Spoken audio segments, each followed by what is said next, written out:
एवं पर्यावरण मंच हरित हिमाचल, स्वस्थ हिमाचल के संदर्भ में जो पर्यावरण संबंधी चिंता है उसको लिए हुए आज यहाँ पर मंच की ओर से कार्यक्रम का आयोजन किया गया, जिसके संस्थापक और अध्यक्ष के रूप में हमारे सामने आप सभी जानते हैं कि एस.आर. हरनोट जी लगभग विगत बहुत वर्षों से काम कर रहे हैं। मैं आज के इस कार्यक्रम की इनको बहुत बहुत हार्दिक बधाई देता हूँ, शुभकामना देता हूँ कि इनके प्रयास हम सब के लिए प्रेरणादायक रहें। आप सभी देख रहे हैं कि यहाँ पर जैसे कि मैं सुन रहा था, इन्होंने लग रहा है कि यहाँ ये जो कवि सम्मेलन का आयोजन किया गया है, ये एक मिनी कवि सम्मेलन के रूप में या मिनी हिमाचल के रूप में इसको जाना जाएगा, क्योंकि मैं देख रहा था कि यहाँ पर चंबा से भी, धर्मशाला से भी, बिलासपुर से भी, कुल्लू से भी, अर्की से भी, चंडीगढ़ से भी, शिमला से भी यहाँ कवि जो है उपस्थित हुए और सभी ने अपनी कविताओं को यहाँ सुनाया। आयोजन पर्यावरण के संदर्भ में है और वास्तविक ये चिंता भी है हम सभी के लिए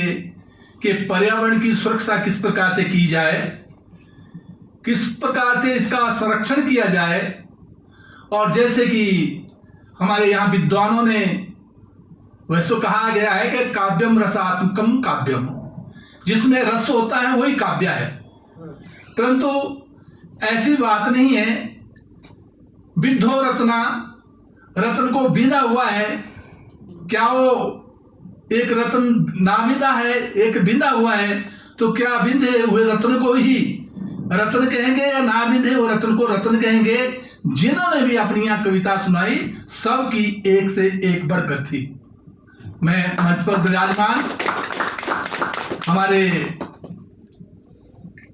आप जानते हैं कि ये प्रोफेसर है सत्यानारायण जी,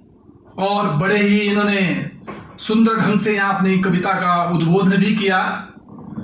और इसके साथ ही मंच पर विराजमान आप देख रहे हैं कि विजया लक्ष्मी जी, इन्होंने भी अपनी कविता के साथ उद्बोधन किया। और ओम प्रकाश शर्मा जी, अभी मैं देख रहा था इन्होंने दोहा की इनकी पुस्तक अभी आई है, इसी वर्ष आई है, और पीछे भी एक दूसरी कविता की इनकी पुस्तक निकली है। मैं समझता हूँ कि यहाँ पर जिन्होंने भी, चाहे डॉक्टर दिनेश जी हो, चाहे अन्य सभी जितने भी है, यहाँ पर गांगटा जी है और यहाँ बैठी थी देवकन्या जी, सभी ने ओत प्रोत किया अपने काव्य पाठ के द्वारा। पर्यावरण शब्द जो है हमारे पास परि उपसर्ग, आंग उपसर्ग और हरि धातु से, ब्री धातु से जो है पर्यावरण की शब्द की निष्पत्ति हुई है, जिसका अभिप्राय है कि वेदों में भी कहा गया है कि ओम देहु शांति, पृथ्वी शांति, रापः शांति, रुखदेया शांति, वनस्पतयः शांति। प्राचीन काल में वेदों को भी इस संदर्भ में इसमें विशेष स्थान दिया गया था। विशेष स्थान इसलिए दिया गया था कि उस समय भी आप सभी जानते हैं कि जब कहीं बहुत बड़ा प्रलय हुआ होगा, मनु की मनाली, मनु का जिक्र आता है और कहते कुछ भी नहीं बचा था, वो एक किस्ती के द्वारा उन्होंने कुछ चीजों को बचाया था। तो इस प्रकार की घटनाएं आज नहीं, ये प्राचीन काल से चली आई है। और आपने मथुरा के लिए बारे में भी सुना है कि मथुरा जो है वो बिल्कुल डूब गई थी। तो इस प्रकार की घटना वास्तव में ये घटती रहती है। इन घटनाओं को यद्यपि आप देखें, चाहे ज्येष्ठ, आषाढ़, श्रावण, भादो, ये 4 महीने पूरे के पूरे हो गए कि इस हिमाचल में ही नहीं परंतु समस्त भारतवर्ष में त्राहिमाम की चिंता बनी रही। और वही चिंता हमारे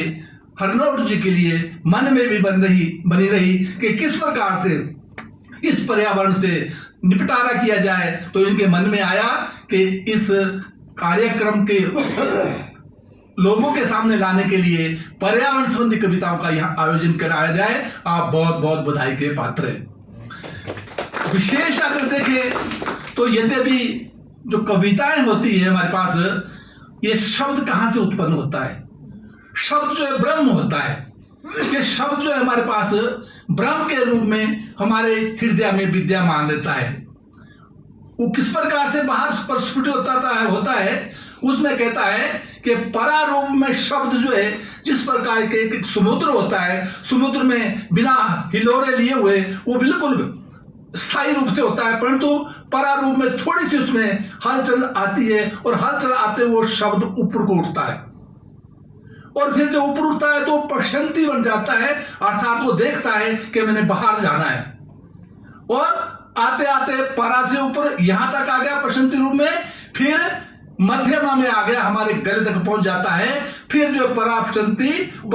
प्रशंति मध्यमा और वैखरी रूप में ये शब्द हमारा बाहर आ जाता है, जिसको आप चाहे कवि के रूप में, चाहे गद्य के